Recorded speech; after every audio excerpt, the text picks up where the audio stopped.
about the previous session that we discussed so that we can have a quick summary. So, in the previous session, we discussed about the world of microcontrollers. We discussed primarily 3 points why the microcontrollers are there in the market. First is the sophisticated functionality. Second is the when we design a microcontroller, it's designed to operate at minimum power and have a restricted memory. So whenever a firmware developer or an embedded software engineer is writing a code, he has to ensure that he's writing an efficient code so that he can use minimum amount of memory and deliver the desired efficiency or the result that is required. The third point that we discuss about the microcontrollers that are used in industry and machines is the cost of manufacturing as compared to your system on chips and processors is comparatively less.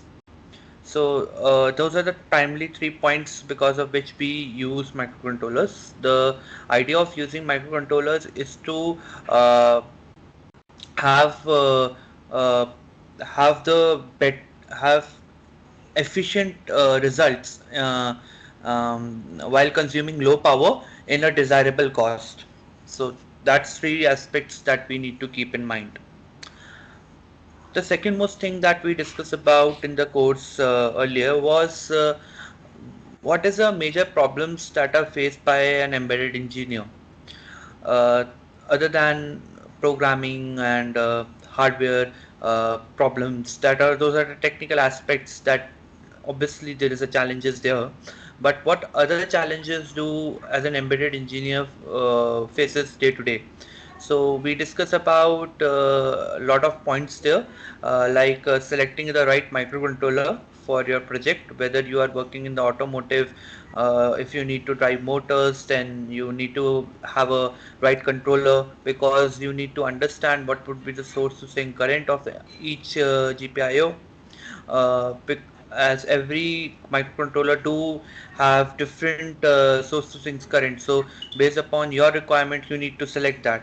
Let's suppose you are developing an application where you have a low power application device. You need to have a battery operated system. For that you need to select a controller that consumes minimum power and have an efficient sleep mode functionality which you can implement while it's not operating, so that the power consumption from the device should be minimum. Where we often have battery operated devices like your tags that you see, the BLE tags or the BLE uh, uh, tags, the air tag that is also provided by the Apple. These are the kind of examples that you see. They are very low powered. Low power means they usually work on a coin cell or a small mAh battery, and they operate for a considerable period of time. In those case scenarios, you need to understand which controller would be beneficial for you.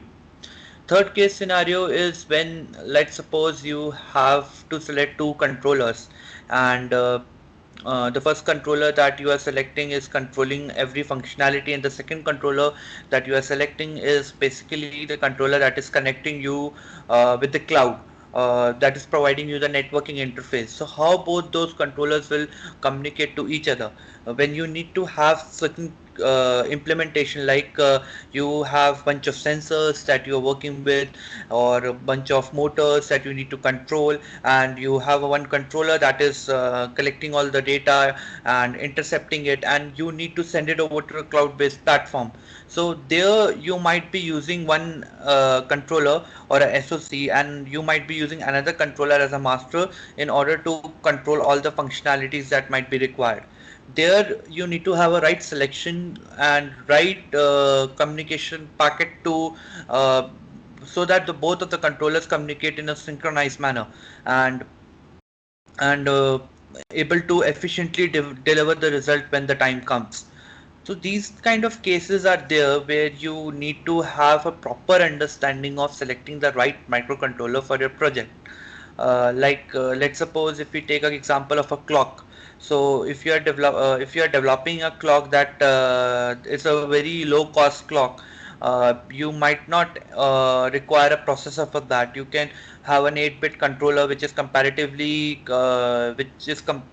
cost is efficiently low as compared to other controllers that are there in market, especially 32-bit or a 16-bit controller, and you can deliver the desired result. You don't need to go on to high-end controllers. So these kind of understandings, these kinds of cases where you need to select the right controller is the challenge of an embedded engineer.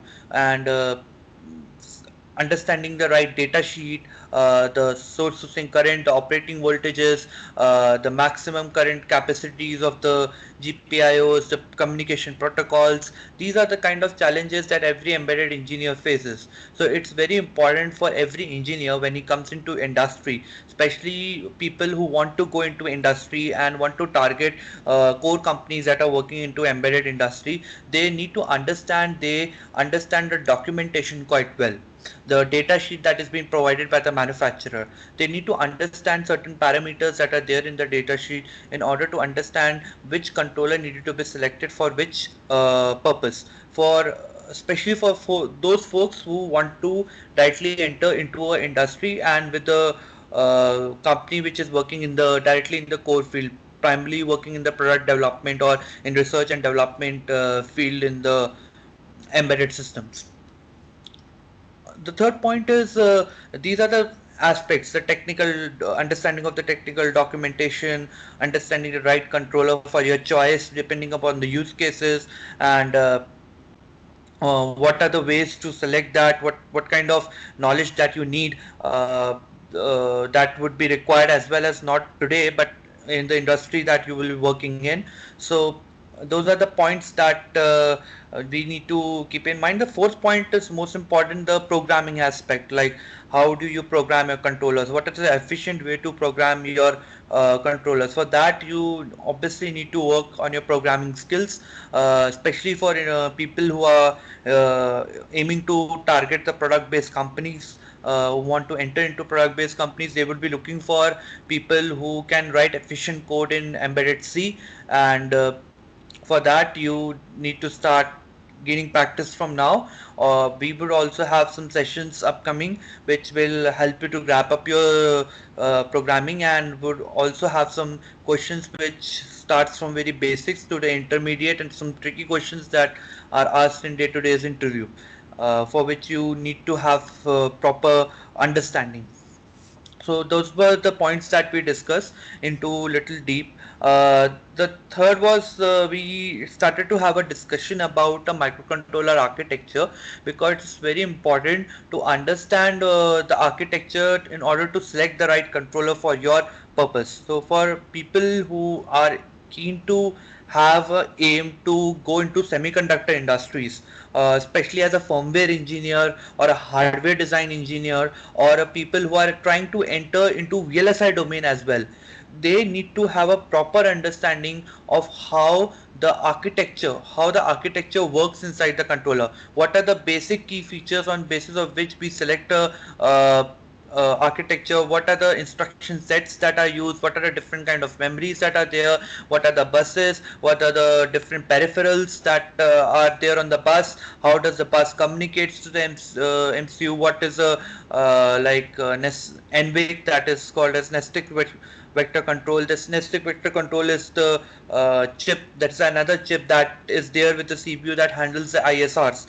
So it can be embedded into the CPU itself, a small portion, or it can be a separate chip but inside a whole chip itself. So these were the key points that we discussed. We discussed upon the instruction sets, what are the RISC processors, what are the CISC processors, how do they vary, what kind of examples do we have, what is a Howard architecture, what is a non-moon architecture. We also discussed about the buses, how do buses operate, what are the memories that are there. We also discussed a little bit about the pipelining concepts. So these were the basic things that we focused on during our session, and I hope you guys would have liked it and have also studied a little bit after going from this session. Today we will also have some good questions and at last a quiz. For starting with the session, I was like more focused on you for you guys who are especially looking to aim for product companies that are coming into college, or they are aiming for companies that are off campus. So if people who are aiming for off campus as well, they need to give an exam or an interview, and the questions that I will be asking today will be starting from a very basic to a little intermediate level that will definitely help you in your preparations for the interview, as well as to polish your C programming skills and little bit understanding upon like the memory, what is a memory, what is a data memory, and how it operates, and what is the functionality. So I guess let's get a little bit started with the questions. So what I will be doing, I will be sharing those questions in the chat window, and whosoever will be answering will answer that question, and I need the reason for that. See, we need to have a prominent reason why you have selected that specific answer for your question.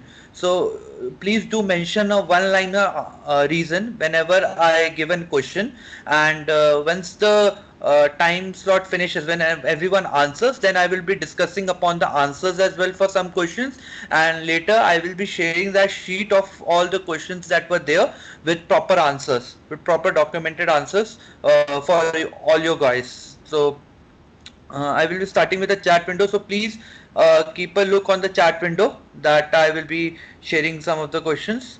uh,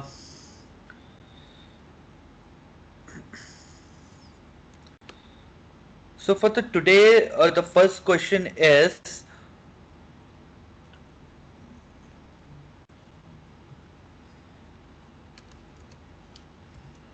okay, so what are little endian and big endian? Write a program to define a little endian and big endian. So this is a very important question. Uh, Although this is a little theoretical one, but this question is primarily asked in interviews. If you are appearing for a product-based companies, or for companies that work in the manufacturing industry, which work directly on microcontrollers and SoC chipsets to develop their product. So this question is very frequently asked. So I would be looking for everyone. I would love if everyone participate and start answering the question. Once you are answered the question, you can also speak up your answer to explain it. What if you are not clear with what you have written? The point of asking this question to be clear with your concepts. LSB on the low address and MSB at the high address, vice versa for a big Indian. Okay. What can you, Rajat? Can you also write a simple program to in order to understand how should I go with a little Indian or a big Indian? Or this explanation is good that you have given LSB on the lower address and MSB at the higher address for the bigger Indian, and LSB on the lower address. So whenever the processor is reading the data, if it's a little Indian, it will start from LSB, like the low bit, and if it's a if the processor is following the big Indian process, then it will first read the MSB, the most significant bit, the rightmost bit. That's a good answer, but can you give one program, if like a small C program, if you can write, if to in order to understand what is a little endian or a big endian? Anyone else who would love to answer this question? What is a little endian and a big endian? There's one point that is missing in this point that Rajat has explained.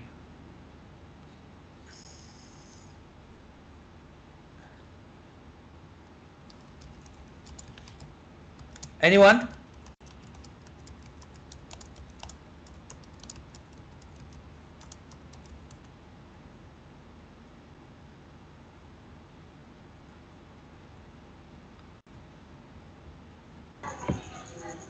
I don't see anyone typing, Vikrant. You can go ahead with the answer. Okay. Rajat, do you know the answer how to calculate with the help of the C program? Let's suppose if I give you a processor, and I want that you should identify whether it's a little endian or a big endian. So can you write a C program, basic C program for that? Sir, by using pointer, we can get the address of the lower uh, yeah, lower bit and higher bit. Like that we can do. Uh, like okay, you talked about pointers. uh, let's suppose you take a pointer, you store a variable and you take a pointer. So pointer will be either if you dereference that pointer you will get the value because it's used to store the address of the variable that you have taken, or if you are trying to print the address then you will get the address of that variable where it is stored in the memory. But how would you get to know whether the processor that for which you are writing the code follows Little Endian or Big Endian? Sir, Anyone? by extracting the lower byte and higher byte uh, s- uh, by bits concept. Like you are touching a little bit, like how would you do that, like how would you extract the bits? Anyone else? Like we have lot of people on the call. Rajat has answered a good point because these questions might be there in your interview. Alok, do you have any answer for it? Like any answer, any guess that you might want to make? Like Rajat made a good point that we can access the bits. Like how would you access the bits? That's the point. What is the technique Sir, that you might use? Okay. bit by bit we can end with one, then we can get ending with one. How would you get ending with one? Like, what? Bit That's by what I'm trying to. bitwise, Bit, bit by bitwise. bitwise, bitwise Yes, sir. operator. Can you write a Yes. simple program? Like, can you give it a try? Like, let's suppose if you need to write a very simple program for it to understand, how would you Sir, calculate Little Endian and Big Endian? It's okay, very I will simple try. program. Yeah, yeah, definitely, Rajat. Uh, give it a try. See, if you if we try, then definitely we would reach to some point. And if you don't make mistakes, then you will never learn. So uh, try to think, try to make, even try to try at least, because if you don't try, if you are not able to try, then you will not be able to answer in the interviews as well, or in the companies that you might be appearing for. And these questions are indirectly used in the industry. We use this, like what Rajat has said, bitwise operators. We use bitwise operators every day in our programming to make the code efficient. So how you use those bitwise operators? What is a left operand, right operand? So these kind of questions will help you to understand those concepts. So that's very important that you guys do participate, because if you guys participate, then you guys will learn a lot of things. Don't hesitate to answer wrong answers, because once you answer a wrong answer and once it's been corrected, then you will remember, because you will a person always remember from his mistakes. Person never remembers from what he has answered right. So I would request everyone to participate, like the how Rajat is doing.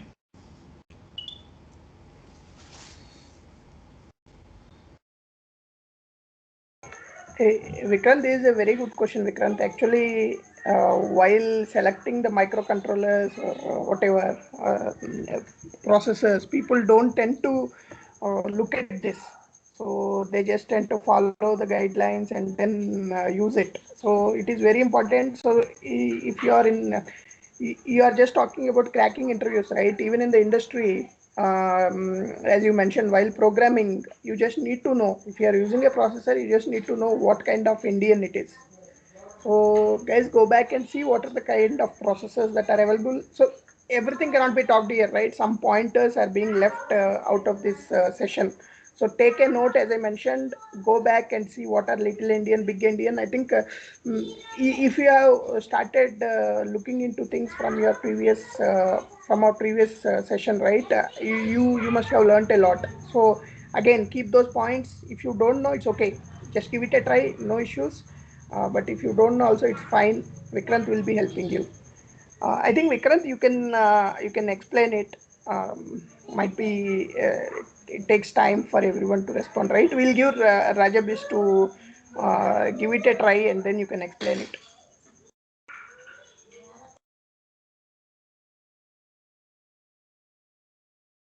Sir, I am not getting. You can give.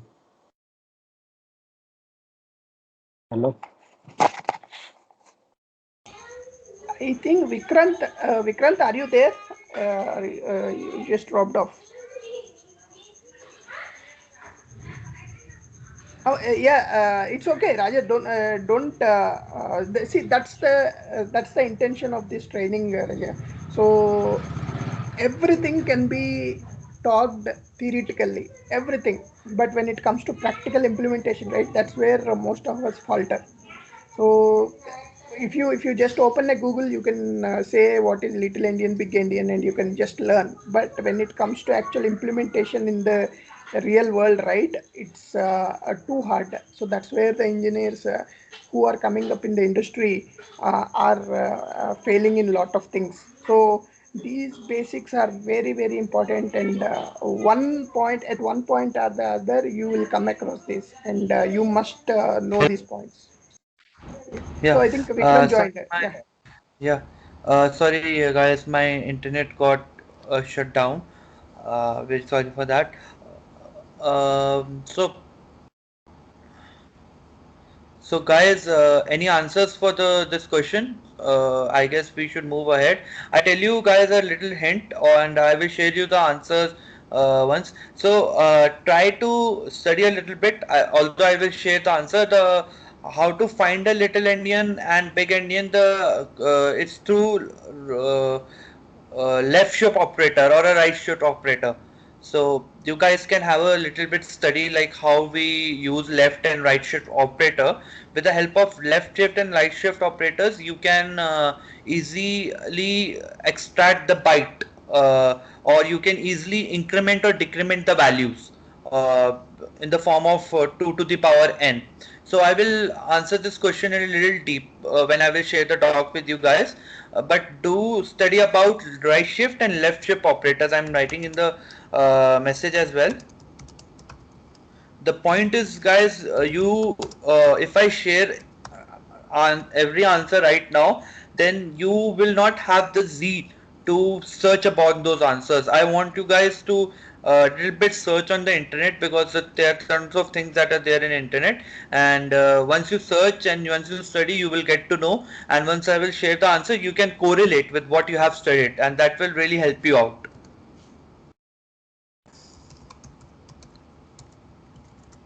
So moving ahead with the next question for today.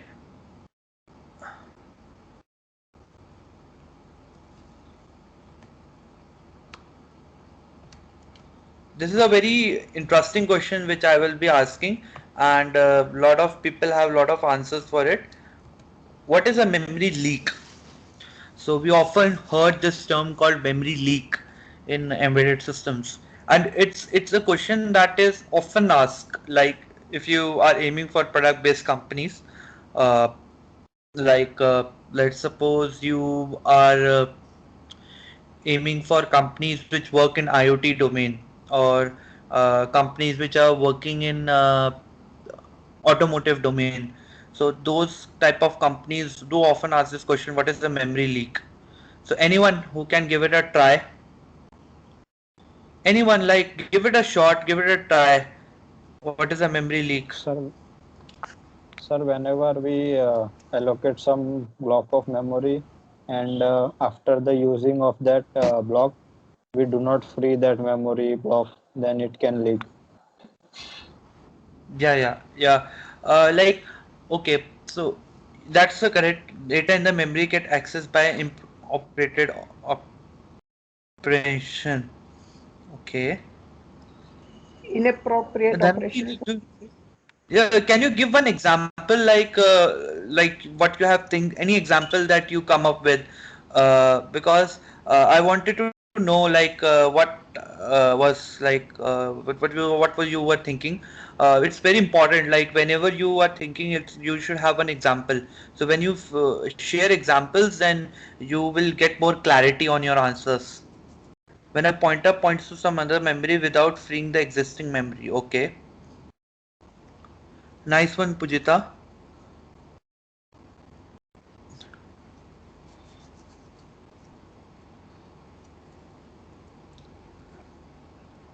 Thank you, sir. Pujita, can you give one example? Like, why I'm focusing on example because whenever you give one answer to give, like you have given one explanation, that's a very good explanation that you have given. But if you can give one like one example as well of this, where you might have seen somewhere in your program, like how it happens, so that will give more clarity, more power to your answer. Yes, sir. I will try, sir. 1 minute. Yeah. Okay, sir.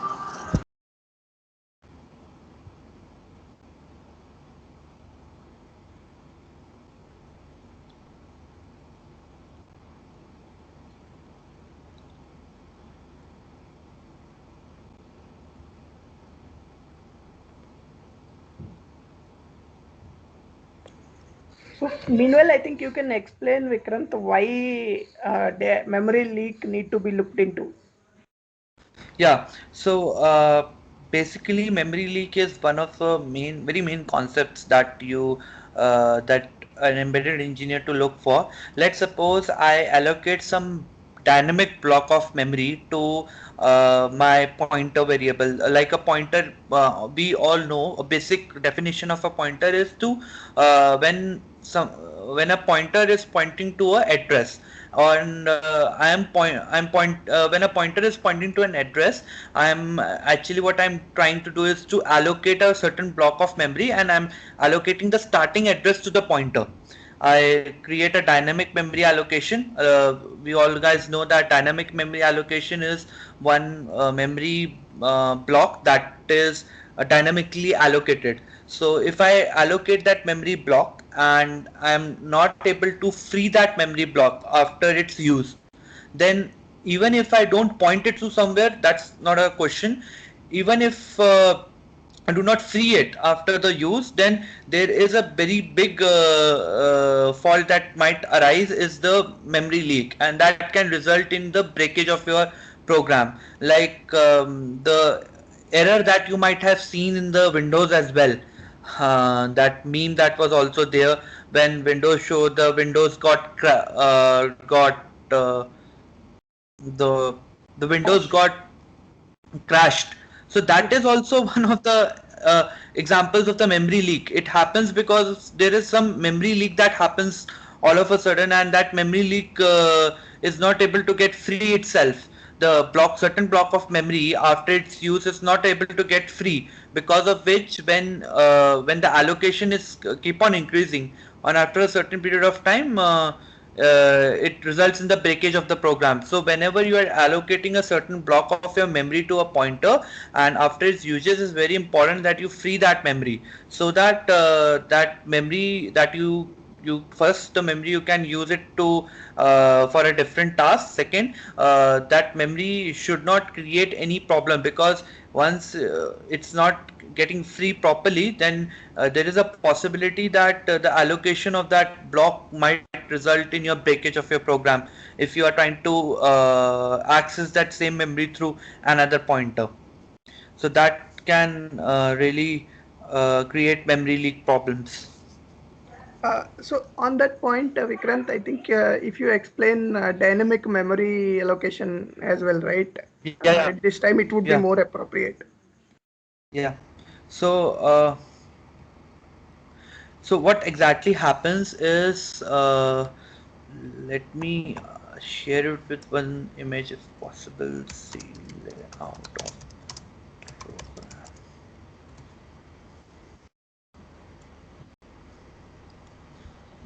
Yeah.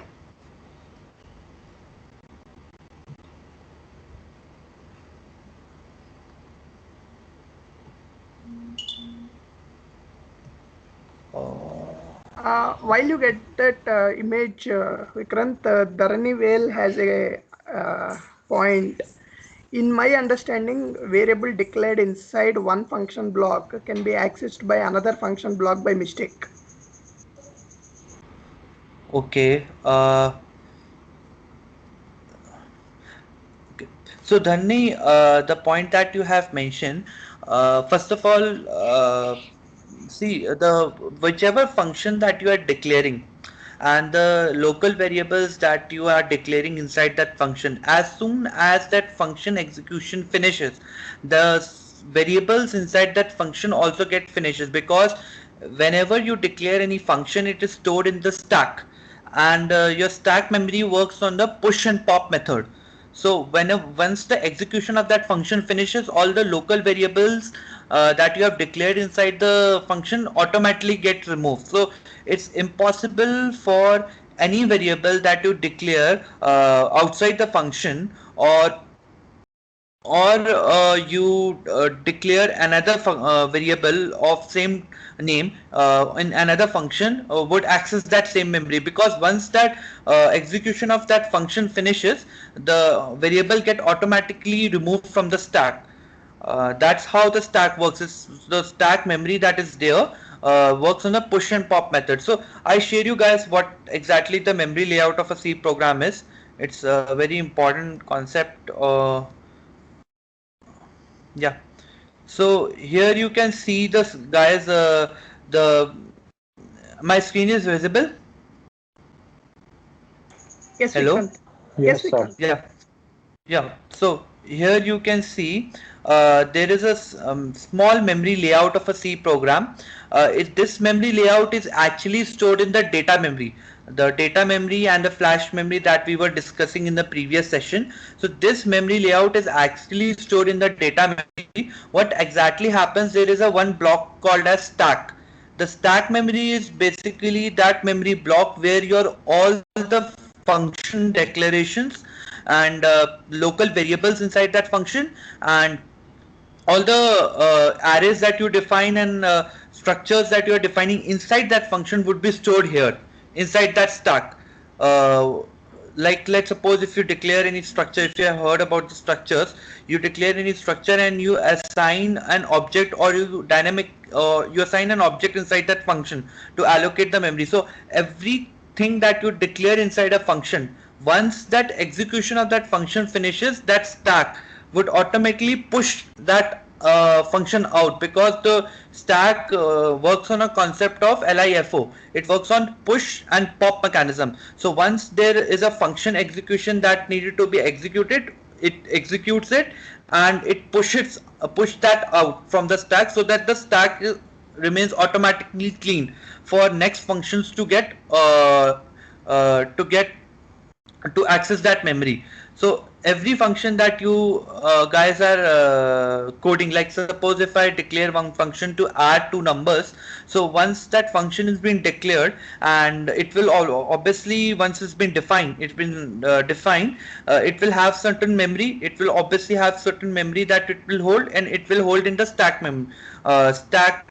frame of that data memory. And once the execution of that function finishes, all the variables that are declared inside that function would automatically get removed from the stack. So that is how the stack works, so that the functions that you are declaring and defining later in your program get executed in that itself. So in the end, the stack is always clean. It's whenever there is a function that comes up, it push that function into the stack. All the variables that are there, it gets pushed in that, and as soon as the execution of that function finishes, it pops that function out, so that the stack memory remains clean for next functions to get operated. Here we have a heap memory. So both of these memories are overlinked to one another. You can change the size of your stack and heap. There's a way we can change in every MCU or SOC that you might be programming, that how much there would be a size for the stack and how much there would be a size for the heap memory. So whatever dynamic memory that you are allocating, let's suppose if I allocate any memory to a pointer, let's allocate 10 bytes to my pointer. So that 10 bytes that I'm allocating to my pointer would automatically get assigned in the heap memory section of the C memory layout. And this heap memory is that memory that will not get erased. It will be throughout the program. So it's very important that once the task is being finished, let's suppose you have allocated 10 bytes to your pointer and you have stored that data, and you have used that pointer for some operation, maybe for rewriting the data, or rewriting some bytes onto the pointer and removing them. So any kind of operation that you do, once it gets finished, it's important to free itself, because once you try to allocate that certain block of memory once again, then it will get a memory leak error. Or if you don't clear itself, then there is a possibility that if another pointer tries to point it out, then it can give certain error into it. So int malloc 5 printed pn int malloc 5 cyber 5.